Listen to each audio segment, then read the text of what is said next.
계속해서 창세기에 있는 말씀을 우리가 살펴보고 있습니다. 우리가 살아가는 삶을 모든 환경에서 살고 있는데 우리 특히 그리스도인들은 나그네 순례의 삶을 살아가고 있습니다. 물론 우리가 거하고 있는 지역에 거처가 있지요.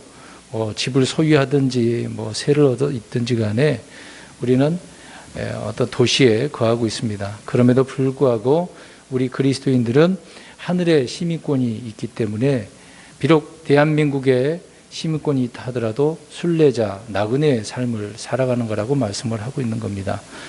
우리가 살펴보고 있는 창세기서에 보면 아브라함 역시 순례자의 삶을 살았습니다. 갈대아 우르에서 이제 나오게 되어지고 하란에 머물렀다가 하나님께서 말씀하신 가나안 땅으로 가게 되어지죠. 물론 이집트도 갔다 왔지만 그런 삶을 계속해서 이주하는 삶을 살아가는 아브라함을 볼 때 순례자의 삶을, 나그네의 삶을 살고 있었다라는 것을 알 수 있습니다. 그의 아들 이삭도 마찬가지입니다. 이삭은 물론 갈대아 우르에서 나온 건 아니죠. 가나안 땅에서 태어났습니다. 그곳에서 또 태어나서 살고 이방인들의 땅에서 지금 살고는 있습니다만은 역시 이삭도 순례자의 삶을 산 것이죠. 이것이 성도들의 모형의 모습을 말해주고 있는 것입니다. 그러니까 믿음의 사람들은 이 땅을 적을 두고 또 정착하면서 살지 않았다는 거죠. 물론 나중에 이스라엘 백성들에게 그 땅을 주어서 이스라엘 백성들이 정착하고 살아야 되는 부분이지만 아무튼 하나님께서 믿음의 사람들을 통해서 순례자의 삶을 살게 해주셨다는 겁니다. 아브라함도 역시 히브리서에 보면 본향을 소망했다고 향하여 나아갔다고 말씀을 하고 있는 것이죠. 왜 그러냐면 우리의 본향, 우리의 고향은 저 하늘에 있기 때문에 그렇다라는 것입니다. 그러나 우리가 이 세상을 볼 때 우리의 고향이라고 할 수 없잖아요. 본향이라고 할 수도 없고 우리 한국에는 명절이 있어서 설날이나 추석 때는 꼭 고향으로 돌아가지 않습니까? 근데 그거는 인간의 삶은 그런 것이지만 영적인 삶은 그렇지 않다는 것입니다. 아무튼 이삭은 가나안에서 태어나서 그곳에서 평생을 살았지만 타국인이고 나그네로 살았다라고 하는 부분입니다. 한 절씩 우리 살펴보도록 하겠습니다. 1절을 보십시오. 아브라함 시대에 있었던 첫째 기근 말고 다른 기근이 그 땅에 들었으므로 이삭이 그랄로 가서 블레셋 사람들의 왕 아비멜렉에 이르니. 기근 문제가 생겼네요. 참 기근이라고 하는 것이 좋은 건 아니잖아요. 비도 내리지 않으니까 경작을 할 수도 없는 거고 풀이 자라나지 않는데 어떻게 먹을 수 있겠습니까? 어떤 농사 짓는 것도 어려운 사실이죠. 성경에 보면 창세기서에 보게 되면 기근이 여러 번 나옵니다. 아브라함 시대 때, 지금 오늘 우리가 좀 살펴보고 있는 이삭의 때에도 그렇고요. 시간이 한참 흘러서 요셉의 때에도 저 이집트에 엄청난 기근이 있지 않았습니까? 이집트만 있는 게 아닙니다. 온 지역이 다 이렇게 기근이 있었다는 것을 알 수가 있습니다. 아무튼 여러 차례 창세기서에서는 기근을 기록을 하고 있는데 이 기근이라고 하는 것은 그곳에서 정착을 할 수가 없습니다. 이주하게 될 수밖에 없는 거예요. 그다음 거하고 있는 곳이 아무것도 자라지 않고 먹을 것이 없다라고 한다면, 물이 없다라고 한다면 있는 곳을 찾아가야 되기 때문에 그렇다는 것이죠. 그래서 이주하게 된다는 겁니다. 오늘날도 마찬가지죠. 어떤 지역에 이런 문제가 생겨서 경제적인 타격을 입게 되어지면 그 지역 주민들은 다른 직업을 찾아서 떠나게 될 수밖에 없습니다. 이주하게 되어지는 거죠. 그러니까 이제 그 도시에는 사람이 살지 않으니까 황폐한 도시가 되는 겁니다. 유럽의 스페인인가요? 이태리인가요? 어느 마을에 다 사람들이 없어서 그냥 무료로 줄 테니까 오라고 하는 경우도 있지 않습니까? 그만큼 삶의 그 생활이 안 되기 때문에 사람들이 떠나게 되어진다는 겁니다. 그러니까 농사를 짓거나 소나 양을 치던 사람들이 이 기근에는 버틸 수가 없는 거예요. 특히 이 목축업을 하는 사람들은 풀이 있는 곳으로 이동을 해야 되잖아요. 물이 있는 곳에 이동해야 되기 때문에 그렇습니다. 그러니까 기근이라고 하는 것은 삶의 터전을 완전히 무너뜨리는 것이기 때문에 참 이 기근이 좋은 것은 아니죠. 아브라함은 기근이 들었을 때 어디로 가려고 했었습니까? 이집트로 가려고 했잖아요. 그럼 물론 갔었습니다. 그래서 문제가 생겼던 것이죠. 오늘 이삭은 이집트로 가려고 먼저 이제 그랄로 갔습니다. 기근이 이제 들어서 그랄로 옮기게 되어지죠. 그것은 블레셋 땅입니다. 아비멜렉에게 이르렀다라고 이야기를 하고 있는데 이제 그것을 거쳐서 이집트로 가려고 했다는 것이죠. 왜 그러냐면 가나안 땅에서 블레셋에서 서쪽으로 가게 되는 겁니다. 지도상 서쪽이죠. 이집트가 서쪽에 있기 때문에 그렇습니다.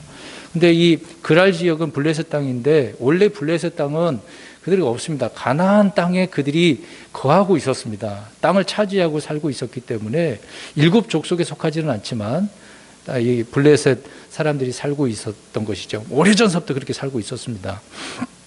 그래서 지금도 팔레스타인 그 나라 사람들 있잖아요. 계속해서 가자 지구에서 싸울 수밖에 없습니다. 그들이 자기들 땅이라고 주장을 하고 있기 때문에 실질적으로 그렇지 않은데 그렇습니다. 아무튼 이 그랄로 이삭은 가게 되었는데요. 아브라함 때의 기근과 이삭의 때의 그 기근이 얼마 차이 날까요? 아브라함이 있었을 때는 이삭이 태어나지 않을 때라고 보면 될 것입니다. 그러니까 70년 정도의 세월이 차이가 나는 거죠.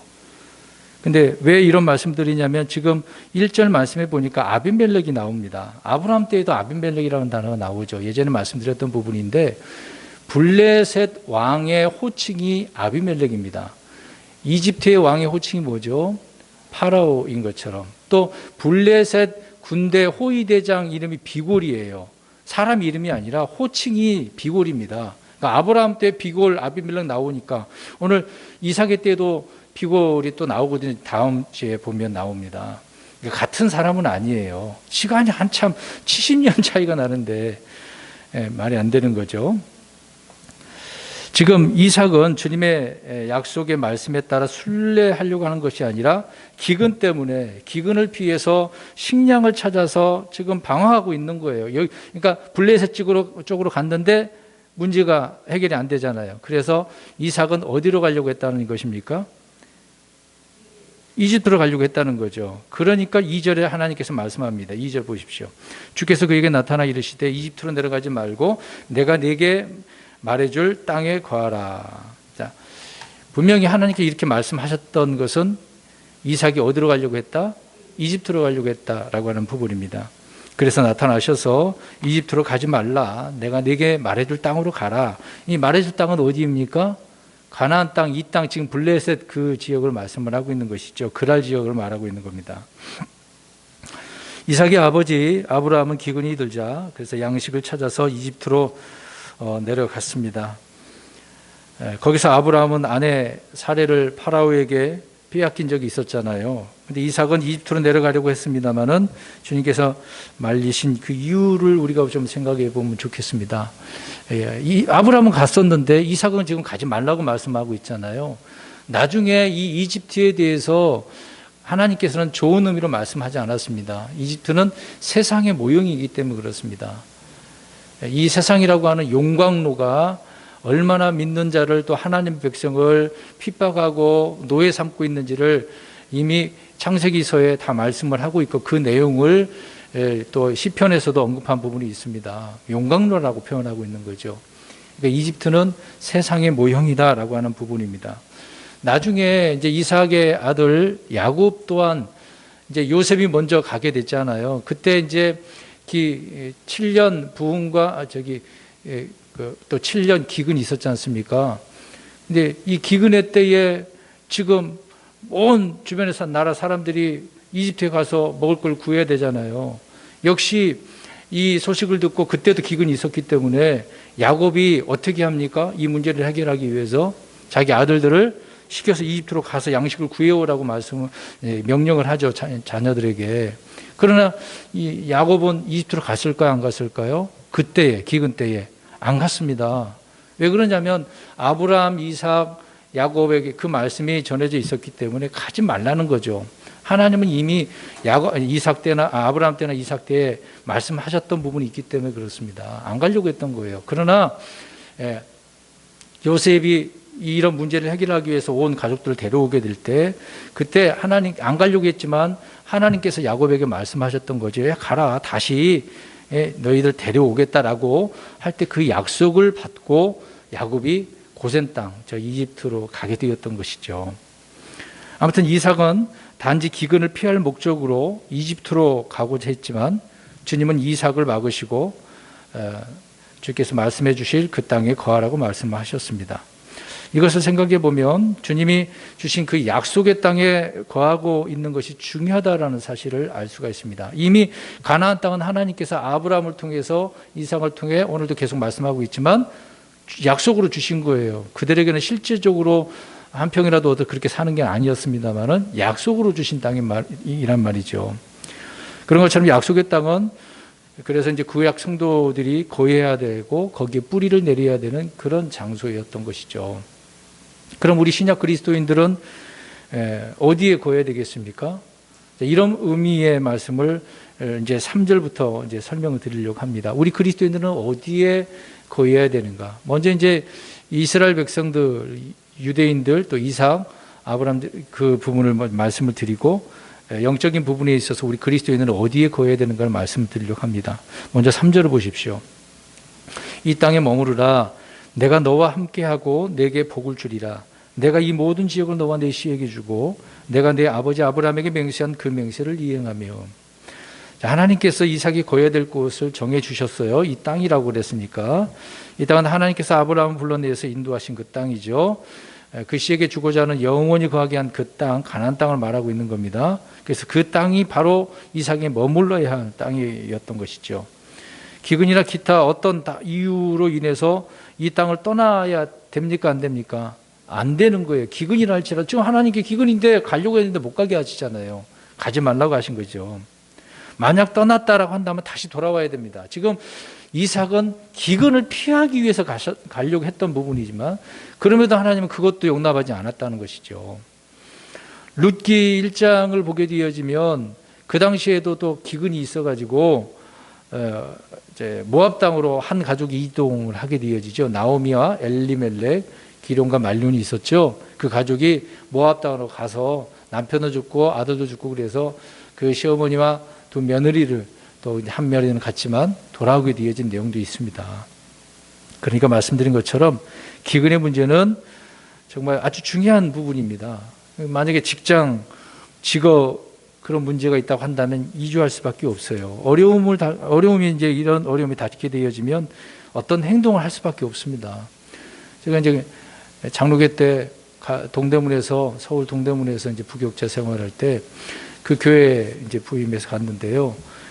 그 교회가 굉장히 부흥한 교회였습니다. 비록 상가에 있는 교회였습니다만은 200~300명 넘게 성도들이 있었습니다. 그러나 그 주변 지역 아파트가 오래돼 가지고 재개발이 됐어요. 그 문제로 인해서 성도들이 다 떠나갔는데 20명 채 안 남았습니다. 제가 그때 부임해서 가서 보니까 20명도 안 되더라고요. 근데 계속 개발되고 있는 상황이었기 때문에 부흥도 안 되고 누가 오는 사람은 별로 없고 그런 상황이 처하게 됐습니다. 그러니까 믿는 자들이라 할지라도 이런 문제가 생기면 떠나는 거예요. 환경이 그런 문제가 생겼으니까. 그러니까 기근이라고 할 때 꼭 기근만 그런 부분이 아니지만 직업적인 먹고 사는 문제에 문제가 생기면 다 떠날 수밖에 없는 그런 상황이 온다라는 것을 말씀드리는 겁니다. 자, 이런 문제에 있어서 우리 그리스도인들은 어디에 머물러야 되는가? 우리 성경 한번 찾아보겠습니다. 고린도전서 7장 20절, 24절 보십시오. 먼저 7장 20절 보겠습니다. 고린도전서 7장 20절. 우리는 주님께서 주시는 그 처지, 환경, 그 자리에 머물러야 됩니다. 주님께서 우리를 부르신 그 자리에 있어야 됩니다. 7장 20절 먼저 읽습니다. 고린도전서 시작. 각 사람은 자기가 부르심을 받을 때 머물던 그 동일한 부르심 안에 머물라. 24절 시작. 형제들아, 각 사람은 자기가 부르심을 받은 그대로 그 안에서 하나님과 함께 머물라. 아멘. 우리는 이삭과 같은 약속의 자녀들이잖아요. 주님은 이삭에게 이 땅에 머무르라고 말씀하셨습니다. 이삭과 함께하고 또 복을 주겠다 그런 말씀을 주셨는데 금방 우리가 이 구절을 읽었지만요. 우리 그리스도인들에게 주신 명령이거든요. 분명히 부르심 안에 머물라고 그랬습니다. 그 부르심을 받을 때 그러면 평택에서 불러서 거기만 있으라 그런 얘기는 아니고 이건 영적인 부분이거든요. 이 부분을 우리가 이해를 해야 되는데요. 요한복음 15장 4절 가서 보시면 예수님께서 말씀합니다. 찾지는 마시고 그 구절만 말씀드릴게요. 내 안에 거하라 라고 그랬습니다. 내 안이라고 하면 누구 안이라는 얘기예요? 예수님 안이라는 거예요. 우리는 가지잖아요. 가지가 접붙여진 우리 가지인데 몸뚱이 나무에 붙어 있어야만 열매를 맺게 되어지는 거거든요. 근데 그 가지에서 가지가 떨어져 나가면 안 되는 거죠. 말라 비틀어 죽게 되어지는 겁니다. 구원 문제는 아니고 열매 문제죠, 이거는. 그러니까 우리 그리스도인들은 예수님 안에 거해야 됩니다. 이게 주님의 명령이에요. 이게 평택에서 내가 예수님 믿게 됐으니까 평택을 떠나지 말고 그래야 돼. 그런 말이 아니라는 얘기죠. 주님께서 우리를 어느 자리에서 부르셨건 우리는 그리스도 안에 거해야 된다라고 하는 부분입니다. 그 다음에 열매를 맺지 않으면 벌어지는 것이니까요. 그 다음에 요한복음 15장 9절 가서 보면 내 사랑 안에 거하라라는 말씀이 있습니다. 성경 여기저기 어디에 거하라고 말씀하고 있으니까 그 구절을 지금 말씀드리는 겁니다. 내 사랑 안에. 우리가 서로 사랑한다고 하잖아. 인간적인 그런 사랑 말고 주님의 사랑, 참 사랑을 말하는 거죠. 영어로는 이제 체리티인데요. 이 사랑 안에 거해야 됩니다. 다른 사랑 말고요. 주님의 사랑 아니면은 사랑할 수가 없습니다. 인간적인 사랑은 한계가 있어요. 아무리 가족들, 부모와 자녀 간의 사랑인도 한계가 있습니다. 항상 우리는 주님의 사랑, 그러니까 예수님의 사랑 안에 거해야 된다라고 말하고 있는 것이죠. 그 다음에 세 번째로는 디모데전서 4장 16절에 가서 보게 되어지면 그리스도의 교리들 가운데 거하라라고 말씀하고 있습니다. 그리스도의 교리, 예수님의 명령 말씀이라는 거죠. 그래서 교리라는 말을 분명하게 합니다. 이거는 틀림없는 이 틀 안에서 있어야 됩니다. 이 교리에서 벗어나면 안 되는 거거든요. 조금이라도 느슨해서는 안 됩니다. 용납해서는 안 되는 거죠. 정확하게 그 교리에 머물러야 된다라고 하는 부분입니다. 그 다음에 네 번째로 디모데후서 3장 14절 가서 보면 배워서 확신하게 된 것들을 안에서 거하라. 그러니까 배우게 되어지면 확실하게 알게 되잖아요. 그 안에 거하라. 그러니까 하나님의 말씀을 잘 배워야 돼요. 얼렁뚱땅 유튜브를 통해서 누구 귓속말로 전해든 말로만 하는 게 아니라 성경 말씀을 통해서 그 문자 그대로 또 앞뒤 문명을 살펴보고 이해를 잘해야 됩니다. 그 말씀들을 잘 배워서 이것이 옳은 진리의 말씀이라고 한다면 우리는 그 안에 거해야 되겠죠.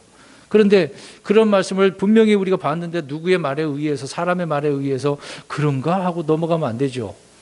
그건 속을 수 있기 때문에 그렇습니다. 그러니까 항상 주님의 말씀을 잘 배워서 그 안에 거해야 된다. 그래서 바울이 이 말씀을 언급해 주고 있는 거죠. 그러니까 우리 그리스도인들은 뭐 특정 지역 문제가 아니라 예수님 안에, 사랑 안에 또 확신하게 배운 것들 그리스도 교리 안에 머물러야 된다, 거해야 된다라고 말씀하고 있습니다. 이건 영적인 말씀이니까 잘 이해를 하셔야 됩니다. 아무튼 이삭은 어디에 머물러야 됩니까? 이집트가 아니라 가나안 땅입니다. 약속의 땅이죠. 그곳에 있어야 된다라고 하는 부분입니다. 4절입니다. 또 내 씨를 하늘의 별들같이 번성하게 하고 이 모든 지역을 내 씨에게 주리니 내 씨 안에서 땅의 모든 민족들이 복을 받으리라. 하나님께서 이 땅에 머물도록 말씀하시면서 아브라함에게 말씀하셨던 그 언약을 다시 확증해 주고 계시는 거죠. 그래서 그걸 말씀하시면서 내가 너와 함께 하겠다, 복을 주겠다, 이 땅을 너에게 주고 또 이 아브라함에게 맹세한 것들을 이행하겠다라고 말씀을 하고 있는 것입니다. 또 그것으로 끝나는 것이 아니라 그 씨를 통해서 하늘의 별과 같이 많게 해주시겠다고 말씀을 하고 있는 거죠. 이 구절 잘 보십시오. 이 모든 지역을 내 씨에게 주겠다라고 했습니다. 앞에서 이 씨 얘기하면 누구 우리는 기억을 해야 된다고 그랬습니까? 예수님을 말하고 있다는 거죠. 물론 이삭과 그 자녀들을 후손들을 이야기할 부분이지만 실제적으로는 우리 예수님을 이야기합니다. 그 땅을 주겠다라고 할 때 예수님 안에서 그걸 다 주겠다는 이야기거든요. 그러니까 그 말씀을 우리가 좀 이해를 해야 됩니다.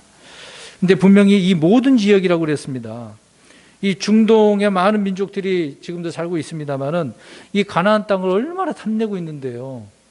그러니까 지금 저도 가보지는 않았습니다만은 이스라엘, 우리나라 뭐 경상도 지역밖에 안 돼요. 현재 그 크기는. 원래는 좀 더 크지만은 지금 현재는 그렇습니다. 거기에 보면 통곡의 있잖아요. 그걸로 갈 수가 없어요. 거기서 뭐 기도만 하고 있는 거죠. 이 성전을 회복해 달라고. 지금 유대인들은 그렇습니다. 자기들의 소원은 그것이기 때문에. 실제적으로 그 솔로몬이 성전 지었던 그 터 자리는 이슬람이 자리를 잡고 있기 때문에 어떻게 할 수가 없어요. 또 역사적으로도 이 이스라엘 지역을 이렇게 찬탈하려고 얼마나 많은 사람들이 전쟁을 일으키고 거기서 사람들 죽이고 그랬겠습니까? 카톨릭도 마찬가지로 집요하게 그걸 차지하려고 하고 있는 거죠.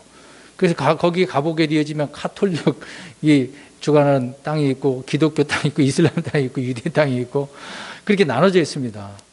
참 희한한 광경이죠. 그러니까 그만큼 그 땅을 차지하려고 지금도 그렇다는 얘기예요. 조금만 누가 침범해 오면 전쟁이 일어나기 때문에 서로 그냥 가만히 있는 거죠. 분명히 말씀드리지만 무슬림이나 카톨릭이나 교회에 주신 것이 아니에요. 이 땅은 누구에게 주신 땅입니까? 예, 아브라함의 신, 이삭의 신 예수 그리스도의 것입니다. 그 예수님 안에서 이스라엘 백성들에게 주신 것이다 라고 말씀하고 있는 거죠. 5절입니다. 이런 아브라함이 내 음성에 순종하고 내가 명한 것과 내 명령과 내 법규와 내 법들을 지켰기 때문이니라 하시니라. 주시겠다라고 하면서 그 이유를 설명하고 있는 거죠. 왜 내가 이렇게 주는지 아느냐? 이런 말씀을 하고 있는 것입니다. 아브라함이 주님의 음성에 어떻게 했기 때문에 순종했다. 명한 거, 명령한 거, 법규를 또 법들을 지켰다라고 이야기하고 있습니다. 근데 아브라함이 잘못한 거, 불순종한 거, 불신하고 또 불법을 저질렀던 그런 것들 한마디 그런 내용을 언급한 게 아닙니다. 오직 아브라함이 어떻게 했다라고 하는 부분만 지금 말씀을 하고 있는 거잖아요. 네. 여기에서 주의 음성에 순종했다라고 하는 것은 뭡니까? 본토 친척 아비집을 떠난 거죠. 네. 또 아브라함이 제단을 쌓고 언약을 맺었죠. 또 무엇보다 주의 음성에 순종하고 명령에 복종한 것은 자신의 사랑하는 독생자를 어떻게 했습니까? 예, 하나님 앞에 드리게 됐던 것이죠. 이게 순종한 겁니다. 또 법규와 법률들을 지켰다라고 하는데 이거는 모세오경에 나오는 그 율법의 문제가 아니라 할례 언약. 우리 할례 언약에서 살펴보았잖아요. 표피를 제거하는 거. 그래서 모든 태어난 자들은 거기에 속한 아브라함에게 속한 자들은 다 남자들은 할례를 하게 되지 않았습니까? 그때서부터는 율법이 주어지기 전서부터 하나님께서는 명령을 하셨기 때문에 이것들을 지켰다라고 이야기하고 있습니다. 아브라함에게 모세오경 준 것은 아니에요. 그 당시에 기록된 말씀이 없었어요. 그냥 말씀하신 것이지. 말씀한 것 그대로 순종한 거 따른 것입니다. 모세오경 나오지만 안식일, 음식규일의 제사법을 말하는 게 아닙니다. 오직 은혜 안에서 주어진 그 자유의 법을 아브라함이 따랐다, 순종했다, 지켰다라고 말씀을 하고 있습니다. 우리 그리스도인들은 모두 주님의 음성에 순종하고 주님이 명하신 명령과 법규를 지켜야 되는 것이죠. 유대인들처럼 그런 절기 제사가 그런 게 아닙니다. 신약 성경에 말씀하고 있는 많은 명령들이 있습니다. 그리스도의 명령이 있고요. 사도들의 명령이 있습니다. 또 바울이 명령한 것이 있죠. 이것을 우리가 따라야 되는 것입니다. 이제 그것을 지금 말씀드리는 부분은 아니지만 우리 그리스도인들은 그런 부분을 따르는 것이다. 6절 보시겠습니다. 이삭이 그랄에 거하였더라. 그러니까 이제 하나님께 가지 말라고 하시니까 이제 그 말씀이 어떻게 해야 됩니까? 순종하는 거죠. 그 말씀을 듣고 명령에 순종했습니다. 그러니까 가뭄, 기근 이야기했습니다만은 그런 현실적인 어려움에도 불구하고 이삭은 주님의 명령에 따라서 그랄에 거했다라고 말씀을 하고 있는 것입니다. 그러니까 이삭은요, 주님의 음성, 약속의 말씀을 믿고 순종한 사람이었습니다. 아브라함이 그랬던 것처럼 아들 이삭도 순종의 사람이죠. 7절 보십시오. 그곳 사람들이 그의 아내에 관하여 그에게 물으매 그가 말하기를 그녀는 내 누이라 하였으니 이는 그녀는 내 아내라 하기를 두려워했기 때문이더라. 그가 이르기를 리브가는 보기 아름다우므로 그곳 사람들이 그녀로 인해 나를 죽일까 염려하노라 하였더라. 믿음으로 순종해서 그랄에 거하기는 했습니다마는 그랄에서 좋은 평탄한 막 아주 굉장히 즐겁게 평화로운 그런 것은 아니었어요. 이 내용을 보면 그냥 아무 문제 없이 살고 있었던 것은 아닙니다. 그럴 사람들이 이삭에게 그 아내에 대해서 관심을 가졌어요. 이건 좋은 의미는 아니잖아요. 남의 아내에 대해 왜 이렇게 관심을 갖는지 몰라요. 아브라함도 그랬습니다만은 왜 남의 아내에 그렇게 관심이 있냐고요. 예, 아무튼 누구든지 그들을 보면은 이게 누군가 아내가 아닌가 그랬는데 오늘 뭐라고 얘기를 했습니까? 누이라고 또 말을 하네요. 자, 아브라함과 이삭의 이 같은 거짓말이긴 하는데 좀 차이가 있습니다. 근데 아브라함은 실제 누이예요, 누이 아니에요? 실제 누이예요. 예. 근데 그러면은 내 아내라고 말을 해야 되는데 그걸 이제 숨긴 거죠. 미리 아내에게도 말을 했고 의도를 물어봤잖아요. 그렇게 해달라고. 근데 이삭은 그런 것도 없어. 그냥 거짓말 해버린 거예요. 누이라고. 그 이유를 말씀을 하고 있는 것입니다. 분명히 7절이 뭐라고 그랬습니까? 누구를 두려워했다고. 7절 읽었잖아요. 예, 사람을 두려워한 거예요. 아니 믿음의 사람인데 사람을 두려워가지고 누이라고 했다. 죽일까 봐. 아브라함 때도 그렇지만 이삭 때도 그 지역 사람들이 못됐거든요. 나쁜 사람은 많습니다. 뭐 죽이면 뭐 어떻게 하겠어요. 뭐 지금처럼 무슨 법이 있는 것도 아니고. 잠언 29장 25절을 보면 사람을 두려워하면 올무에 걸리려니와 누구든지 주를 신뢰하는 자는 안전하리라 라고 말씀을 하고 있습니다. 그러니까 이삭은 지금 이 사람을 두려워함으로 거짓말을 하다가 뭐에 걸렸어요? 올무에 걸렸어요. 그 올무가 뭔지 한번 보십시오. 우리 이제 사울도 한번 생각해 보겠습니다. 이제 다 멸하라고 그랬는데 좀 남겨놨잖아요. 좋은 것 좀 남겨놓고 하찮은 거 다 죽여버리고. 그때 변명하는 것을 말하는 것을 한번 보세요. 뭐라고 그랬습니까? 사무엘에게 사울이 뭐라고 변명을 했습니까? 아니 백성들이 무서워가지고 저들이 말하는 건 너무 강해가지고 내가 저들의 말을 따랐습니다라고 이야기하잖아요. 다윗도 마찬가지입니다. 사람이 이제 무서워가지고 침을 흘리며 미친 척 연기를 한 적이 있었죠. 사울 왕이 죽이려고 했을 때 도망갔더니 그곳 지역이 이 블레셋 지역이기 때문에 그렇습니다. 베드로도 마찬가지죠. 사람을 두려워하니까 예수님을 몇 번이나 부인하죠? 3번이나. 사람을 두려워하면 그렇습니다. 자, 아브라함과 이삭은 아내를 누이라고 이제 이렇게 거짓말을 했는데 우리 성경 한 구절 보겠습니다. 이사야 51장 7절 그리고 12절을 보십시오. 지금도 마찬가지입니다. 우리 사람 두려워하지 마세요. 우리 믿는 자들이 사람 두려워할 필요가 없습니다. 뭐 정부 정권 가지고 있는 사람, 힘이 센 사람, 돈 많은 사람 뭐가 두려울 게 있다고요. 이사야 51장 7절 시작. 의를 아는 자들아 마음에 내 법이 있는 백성들아 너희는 내 말에 귀를 기울이라. 또 너희는 사람들의 비방을 두려워하지 말며 그들의 욕설을 무서워하지 말라. 자, 사람들이 비방하네요. 욕하네요. 이런 거 두려워하지 말래요. 하고 싶으면 해. 뭐 미움이 얼마나 있는지 모르지만 하고 싶으면 하라고 내버려 두시면 됩니다. 괜히 그것 때문에 마음에 상처받을 필요도 없어요. 12절도 읽어봅니다. 시작. 나하고 내가 너희를 위로하는 자이거늘 너는 누구에게 죽을 사람을 무서워하며 풀같이 될 사람의 아들을 무서워하느냐. 풀같이 될 사람, 죽을 사람, 이런 사람 왜 무서워하냐 그 얘기를 하고 있는 거죠.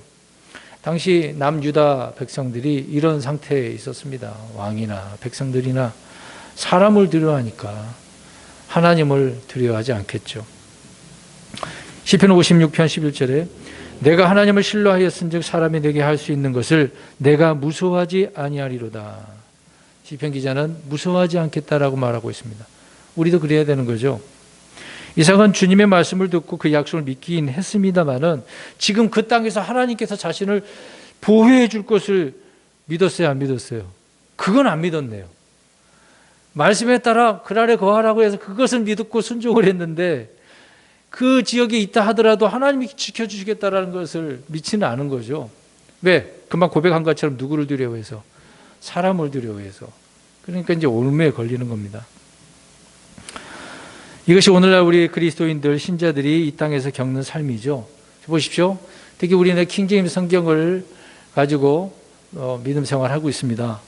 이제 많은 교리의 말씀들을 배워서 보면 영원한 생명을 믿잖아요. 부활도 믿잖아요.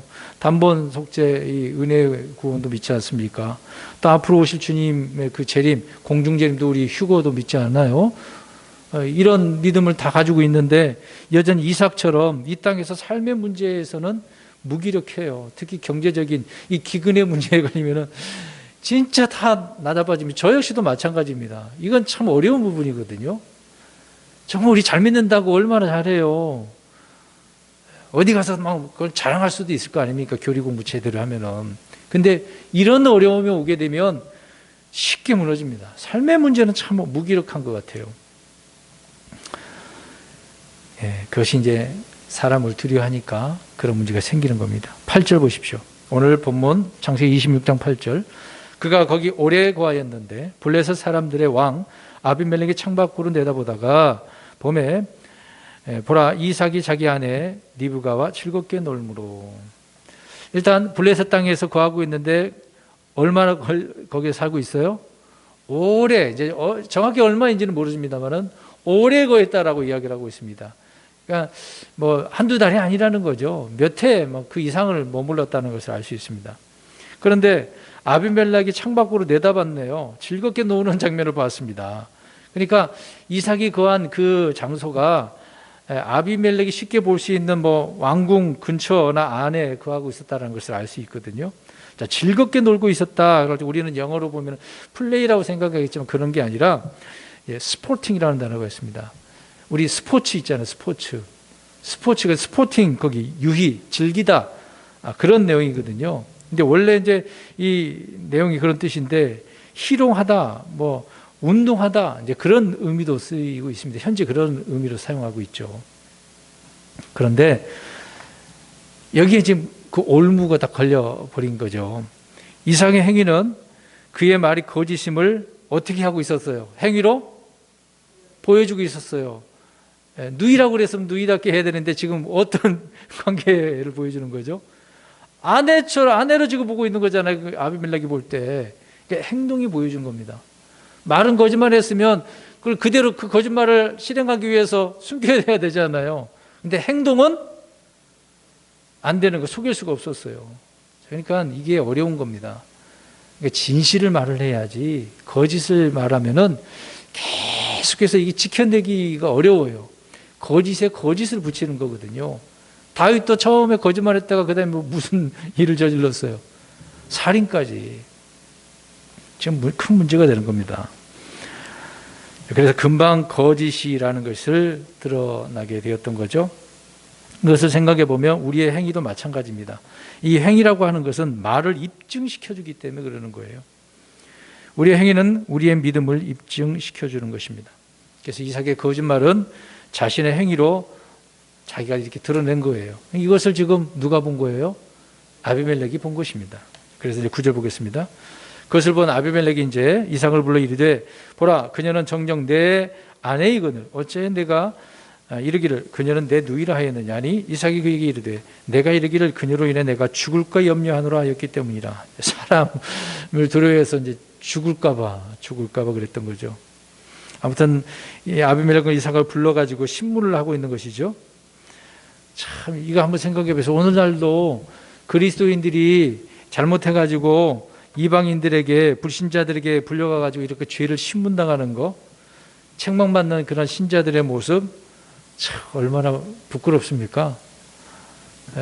특히 이제 목사들이 판사 앞에 가가지고 이런 말을 들으면 검사는 무조건 잘못됐다고 하는 사람들이기 때문에 그런 말 들을 때 얼마나 부끄럽겠어요. 근데 물론 내가 잘못 안 했다고 한다면 떳떳한 것이지만 그 부끄러움이 드러날 때 어떻겠습니까? 엄청나게 부끄러운 거죠. 직장 생활할 때도 그렇지 않겠습니까? 거짓말했다가 들통나면 정말 부끄러운 일이거든요. 진실을 말하면 됩니다. 당장 그 상황을 모면하기 위해서 거짓말하면 나중에 더 크게 어려움을 당하게 되는 겁니다. 오늘날 연예인들이 다 그러잖아요. 거짓말을 해서 더 심각한 거죠. 빨리 시인해버리면 사람들이 뭘 안 그래요. 그냥 몇 마디 하다 끝내버리지 거짓말하면 계속 들추어냅니다. 가만 안 있습니다. 믿음의 조상이라 부르는 아브라함 또 이삭이 아비멜렉에게 이런 거짓말에 대해서 책망을 지금 받고 있는 거예요. 어찌 내가 이르기를 그녀는 내 누이라 하였느냐. 왜 거짓말을 했냐 그 얘기죠. 오늘날 그리스도인들이 이런 거짓말, 위선, 가식 등으로 인해서 불신자들의 책망을 받고 또 믿음의 간증을 잃어버리는 일들이 너무도 많습니다. 그러니까 욕하는 거죠. 세상이 비치고 소금이라고 하는 그런 사람들이 이런 잘못된 불의와 불법으로 인해서, 위선으로 인해서 세상 사람들은 역겨워하는 거죠. 어떻게 저럴 수 있어라고 말을 합니다. 똑같이 자기네들도 잘못하면서 그리스도인에 대해서는 용납을 하지 않아요, 세상은. 그래서 이삭은 아비멜렉의 이런 추궁에 의해서 뭐라고 변명을 한 거죠? 내가 죽을까 염려하노라 라고 변명을 합니다. 보십시오. 결국 거짓말하다가 들통나니까 변명을 하는 거잖아요. 그러니까 더 욕먹는 거예요. 더. 그러니까 모든 죄에는 회개에 앞서서 나는 이런 변명이 있네요. 변명이. 이삭은 잘못을 인정하고 부끄러워하기보다는 변명을 했던 것이죠. 이것이 우리 그리스도인들의 육신적인 몸입니다. 육신이 그렇다는 거죠. 이삭은 자기 아내를 위해서 목을 내놓는 대신에 자기 목을 건지기 위해서 아내를 지금 내놓은 겁니다. 참 자기 목숨 부지하기 위해서 이런 거짓말과 변명을 하고 있다니 참 부끄러운 그런 모습입니다. 믿음의 사람이긴 하지만요. 계속해서 보겠습니다. 10절. 아비멜렉이 이르되 내가 우리에게 행한 이 일이 도대체 무엇이냐? 백성 중에 하나가 내 아내와 쉽게 누울 수 있었으니 내가 우리에게 죄를 가져올 뻔하였도다 하고. 아비멜렉이 계속 대화하는 내용을 보십시오. 이삭이 변명한 그 변명을 들은 채도 안 하는 겁니다. 날카롭게 몰아세워서 너는 우리에게 뭘 가져온 거다라고 이야기합니까? 죄를 가져온 거다. 이삭은 아비멜렉에 지금 약점 잡힌 거예요. 약점. 도덕성에 대한 문제. 요즘 현실에는 특히 윤리적인 문제가 가장 큰 거거든요. 과거에도 그랬습니다만은 정말 윤리적인 이 도덕적인 것은 정말 조심해야 됩니다. 특히 거짓말 조심해야 되죠. 죄를 가져올 뻔하였도다라고 말씀을 아비멜렉이 하고 있습니다. 이방인 왕이 이렇게 믿음의 사람 이삭에게 죄에 대해서 책망을 하고 있는 장면. 참 이삭은 대언자인데요. 말씀을 증언하고 죄를 오히려 책망하고 회개를 촉구해야 되는 사람인데, 의와 절제와 심판에 대해서 말해야 될 사람인데 오히려 책망을 받고 있네요. 죄에 대해서. 여러분, 우리가 이렇게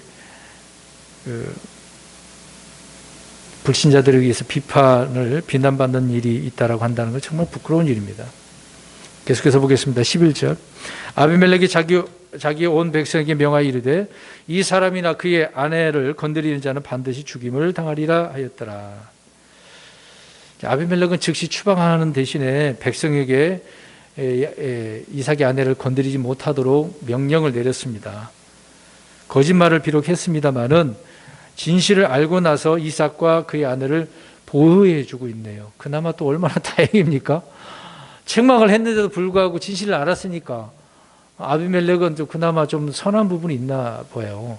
그래서 그들을 지켜주는 명령을 내리는 거죠. 그러니까 생명을 건지는 것은 거짓말이 아니라 뭐 해야 됩니까? 진실. 진실이 드러났으니까.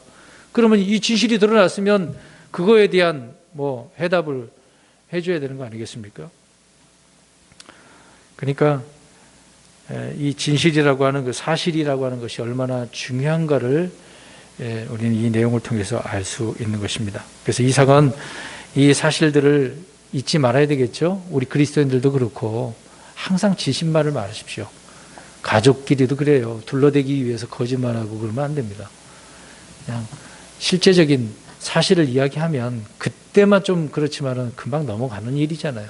근데 나중에 거짓말했던 것이 들통나면 어떻습니까? 부모나 자녀나 심각하게 화가 날 수밖에 없습니다. 12, 13절 보십시오. 12, 13절.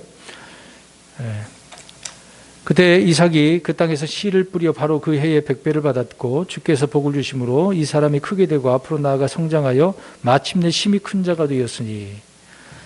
이삭은 지금 목축업을 하고 있는데 또 하나 무슨 일도 하였습니까? 그곳에 거하면서 씨도 뿌려요. 농사도 했습니다. 농부도 했네요. 농부 일도 했습니다.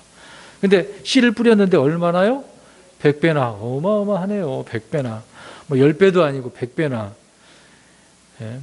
씨 뿌리는 자들은 항상 이 그 수확의 결과를 얼마나 중요시 하겠습니까? 네, 우리가 뭐 신약에 말씀하고 있는 것처럼 30배, 60배, 100배 그런 말씀도 하고 있잖아요. 이삭은 씨를 뿌려서 100배를 받았는데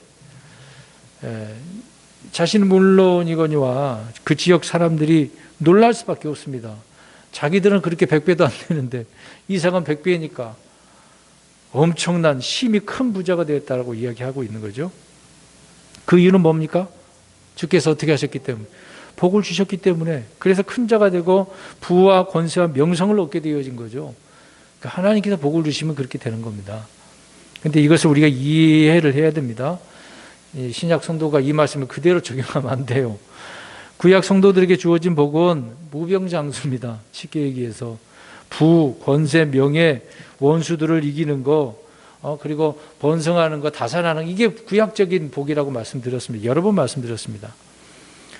노아에게도 다산하고 번성하라고 그랬잖아요. 아브라함에게도 그런 것이고, 이삭에게도 그런 것이고, 야곱에게도, 요셉에게도 그런 내용들이 구약에 다 창세기에 특히 이렇게 기록을 해놓고 있습니다. 그런 예를 그리스도인들에게 적용해서는 안 되죠. 우리는 하늘에 처소들이 있는 영적인 복이라고 에베소 1장 4절에 말씀하고 있다는 것을 잊어서는 안 됩니다. 14절 보십시오. 그가 양떼를 소유하고 소떼를 소유하였으며 종들이 심히 많았더라. 블레셋 사람들이 그를 시기하였으며. 자, 문제가 생겼습니다. 주께서 복을 주셔서 잘 됐어요. 100배나 열매를 얻게 되어지고 큰 부자가 됐어요. 근데 어떻게 됐습니까? 블레셋 사람들이 시기를 해요. 잘 되는 꼴을 못 봅니다. 이삭은 목자로도 성공했고 농사로도 성공을 했잖아요. 얼마나 강성했는지를 말씀해 주고 있는데, 이런 부분에 있어서 세상은 가만히 있지 않는다는 것을 알 수 있습니다. 근데요, 사람들은 누구나 다 이렇게 부유해지기를 바랄까요, 안 바랄까요? 다 바랍니다. 근데 자기가 그렇게 안 되고 다른 사람이 되면 어떻게 생각을 하죠? 부자들 싫어해요. 가진 자들을 싫어합니다. 자기는 그렇게 부자 되기를 바라면서 막상 자기가 부자 되면은 얼마나 그걸 꼭 과시하겠어요. 그런 사람들은 이상하지 않습니까? 부유해지기를 바라면서 부자들은 싫어해. 부자들을 향해서 적대감을 드러내고 미워하는 거죠. 한국 사람들도 마찬가지입니다. 부유에 대해서 동경을 하면서도 이런 적대감을 얼마나 크게 나타내는지 모르겠네요. 오늘 블레셋 사람들이 이삭을 향하여 그런 모습을 보여주고 있는 것입니다. 시기의 대상이 될 수밖에 없었던 거죠. 그래서 우리 그리스도인들은 이 세상에서 무엇을 해도 시기와 박해를 받습니다. 예수님 믿는 사람이 잘 되잖아요. 그러면 굉장히 싫어합니다. 악을 행하고 죄를 지으면 크리스천이면서 그런 짓을 한다고 욕을 엄청나게 하잖아요. 나 교회 다닌다면서, 목사라고 하면서, 장로라고 하면서 얼마나 그걸 갖다 댑니까? 반대로 크리스찬이 세상과 타협하지 않고 불법을 오히려 책망하고 의로 인해서 오히려 박해를 받는 경우가 얼마나 많아요.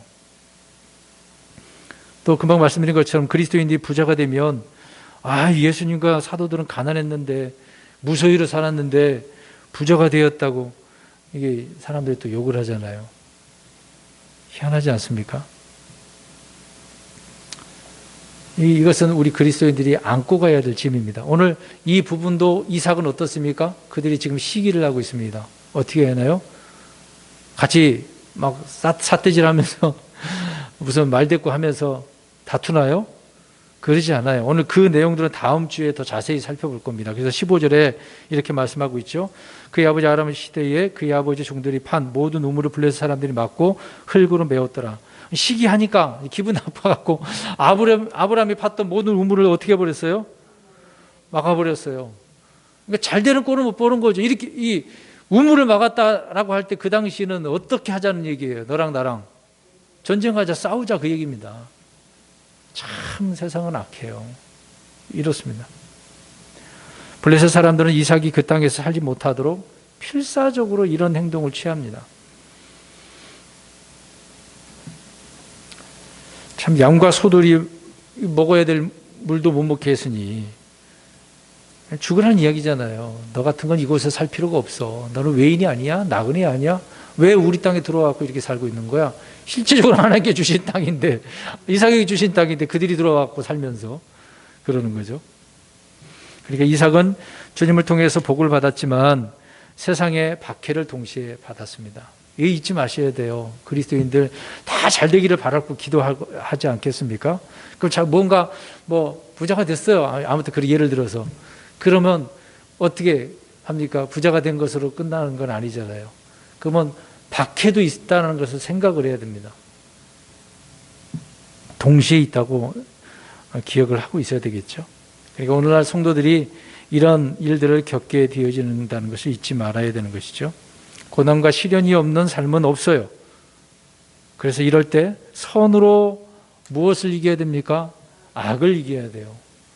이삭은 지금 이런 상황에 직면해서 선으로 악을 이깁니다. 다음 주에 말씀을 살펴볼 때 우물을 파잖아요. 팠는데 자기 것이라고 막 달라고 뺏어버려. 그러면 다른 데로 갔어요. 또 다른 데서 또 팠어. 또 그런단 말이에요. 이삭은 참 그런 면에 있어서 온유한 자인 것 같아요. 안 다퉜습니다. 물론 그 이삭의 목자들이 다툰 면이 있습니다만은 이삭은 개의치 않았습니다. 선으로 악을 이기려고 했던 거죠. 문제 해결은 그렇게 해 나가는 겁니다. 이제 마지막 구절 한 구절 보겠습니다. 베드로전서 3장 9절입니다. 오늘 이 부분을 우리가 좀 배웠으면 좋을 것 같네요. 기근이 들어서 블레셋 그 안에 머물며 주께서 복을 주심으로 큰 부자, 권력자가 됐는데 시기한 블레셋 사람들을 우리가 어떻게 대해야 되는가? 이 악한 세상 사람들을 어떻게 대해야 되는가? 베드로전서 3장 9절 시작. 악을 악으로 욕설을 욕설로 갚지 말고 오히려 그와 반대로 축복하라. 이런 일을 위해 너희가 부르심을 받은 줄 아나니 이것은 너희가 복을 상속받게 하려 함이니라. 아멘. 이렇게 불러주셨대잖아요. 이렇게 불러줬는데 악을 악으로 욕설을 욕설로 하지 말라고 이야기합니다. 오히려 어떻게 하라? 축복하라. 축복하라. 잘 되기를 바라야죠. 불신자들 대할 때도 그렇고 성도들 가운데도 또 좀 악한 성도들 있지 않습니까? 아나무인 그런 성도들도 있어요. 대먹지 못하고 배우지 못하고 인간성도 없는 성도들이 있습니다. 그러더라도 그들이 욕하고 어떤 일을 보고 조롱한다 하더라도 축복해야 됩니다. 그것은 복을 상속받게 하기 위해서. 그래서 이삭은 자신을 대적하는 블레셋 사람들을 향해서 충돌하지 않았습니다. 오히려 자신을 대적하는 그런 자들을 향하여 온유하고 오래 참고 인내로 대하는 것을 보게 되어지죠. 우리도 이 부분을 보고 배운다면 이삭처럼 해야 됩니다. 분명히 우리 그리스도인들 이런 일이 있을 겁니다. 없다라고 할 수는 없는 일이거든요. 오늘 말씀 정리합니다. 아브라함의 때 있었던 그 기름 말고 다른 기근이 있어서 이삭은 그 문제를 해결하려고 블레셋을 거쳐서 이집트로 가려고 했습니다마는 하나님께서 가지 말라고 하셨습니다. 약속의 땅에 머물라고 하셨죠. 근데 머물렀는데 그곳에서 거짓말을 하게 되어지죠. 자기 아내를 누이라고 거짓말함으로 인해 그것이 올무가 되어짐으로 결국 그 죄를 가져다 준다라고 해서 비난을 받게 되어집니다. 그래서 그것이 거짓말이 행위로 들통나게 되어지는 것이죠. 그러다 보니 그것을 또 모면하기 위해서는 이삭이 어떻게 했습니까? 변명을 했습니다. 이로 인해서 불신자들에게 오히려 책망받고 부끄러움을 당하게 되어지는 것이죠. 이것을 우리 그리스도인들이 볼 때 우리는 그래서는 안 된다. 항상 사실을 이야기하고 진실을 가운데 살아야 된다라고 하는 부분입니다. 그리고 하나님께서 복을 주셨을 때 그건 감사한 일이지만 꼭 복을 주시면 주변에서는 어떻게 다가온다? 시기한다. 그러다 보니 그 당시에 우물을 다 메꿔버린 것처럼 방해를 하는 거예요. 너 같은 사람하고 같이 있을 수 없어. 쫓아내려고 얼마나 세상은 악하게 다가온다는 것을 우리는 알 수 있듯이. 그래서 이런 악을 악으로 욕설을 욕설로 갚지 말고 오히려 어떻게 해야 된다? 축복하는 자가 해야 된다. 오늘 이런 영적 교훈을 우리는 오늘 말씀을 통해서 배움으로 그리스도인답게 사는 저와 여러분 되시기를 주의 이름으로 축원합니다. 아멘. 기도하겠습니다. 하나님 감사합니다. 많은 어려움이 살다 보면 있습니다. 비록 나그네의 삶을 우리가 산다 할지라도 주어진 환경을 믿음으로 잘 살 수 있도록 도와주옵소서. 믿음의 덕의 지식을 쌓으라고 하지 않았습니까?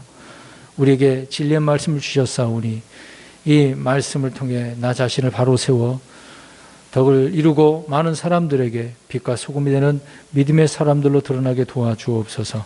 예수 그리스도의 이름으로 기도합니다. 아멘.